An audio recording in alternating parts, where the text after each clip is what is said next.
পূজার মরশুম বলে কথা, তাই মুচমুচে নিমকি না বানালে চলে বলুন। তাই আজ বানাবো খুব সামান্য উপকরণ দিয়ে মুচমুচে নিমকি। নমস্কার, আমি আইভি। নতুন স্বাদের একটা রেসিপিতে আপনাদের সকলকে স্বাগত জানাই।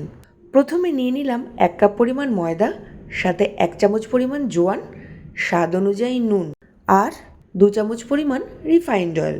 সবগুলোকে একসাথে ভালো করে মিশিয়ে ময়াম দিয়ে নিতে হবে।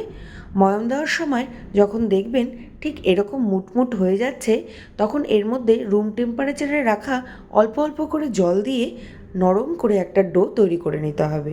আমি প্রথমে অল্প পরিমাণ জল দিয়ে মেখে নিয়েছি, তারপর আবারও সামান্য পরিমাণ জল দিয়ে একটা ডো তৈরি করে নিচ্ছি। দেখুন, ডো তৈরি করা হয়ে গেছে। এবার এই ডোটাকে আমি 10 মিনিটের জন্য ঢাকা দিয়ে রাখবো। এবার একটা পাত্রে 2 চামচ পরিমাণ রিফাইন্ড অয়েল নিয়েছি, সাথে নিয়ে নিলাম 2 চামচ পরিমাণ কর্নফ্লাওয়ার। কর্নফ্লাওয়ারের সাথে তেলটাকে ভালো করে মেল্ট করে নিতে হবে। দেখুন, হয়ে গেছে কিন্তু। 10 মিনিট পর ঢাকনা তুলে ময়দার ডোটাকে বের করে নিয়েছি। ময়দার ডোটাও কিন্তু বেশ নরম হয়ে গেছে। এবার এই ডোটাকে দুভাগে ভাগ করে নিলাম। একটা ডো থেকে একটা রুটিকে ঠিক যতটা পাতলা করা সম্ভব হয় ঠিক ততটাই পাতলা করে আমি একটা রুটি বেলে নেব। রুটি বেলে নেওয়ার জন্য আমি এখানে ময়দার ব্যবহার করেছি, আপনারা চাইলে কর্নফ্লাওয়ার দিয়েও বেলে নিতে পারেন। দেখুন, আমার একটা রুটি পাতলা করে বেলা হয়ে গেছে। এবার আরেকটা ডো থেকে আরেকটা রুটি তৈরি করে নেব। ঠিক একই রকমভাবে ময়দা বা কর্নফ্লাওয়ারের ব্যবহার করে আরেকটা রুটি বেলে নিতে হবে। রুটি বেলা হয়ে গেছে। এবার কর্নফ্লাওয়ার আর রিফাইন্ড অয়েলের যে মিশ্রণটা আমি আগেই তৈরি করে রেখেছিলাম, সেটা এই বেলার রুটির গায়ে মাখিয়ে নিতে হবে ভালো করে। চারদিক ভালো করে মাখিয়ে নেবেন, দেখবেন কোনো জায়গায় যেন বাদ পড়ে না যায়। এবারে আরেকটা রুটি যে বেলে রেখেছিলাম, সেটা আমি এই রুটির গায়ে চাপিয়ে দিলাম। এই রুটিটা আমার একটু বেলা ছোট হয়ে গেছে। আপনারা চেষ্টা করবেন দুটো রুটির আকারই যাতে সমান হয়। দুটো রুটিকে একসাথে জোড়া লাগিয়ে আমি ভাঁজ করে এবার একটা ত্রিকোণ শেপ দিয়ে দিলাম। এবারে বেলনির সাহায্যে আবারও একটু বেলে নিতে হবে।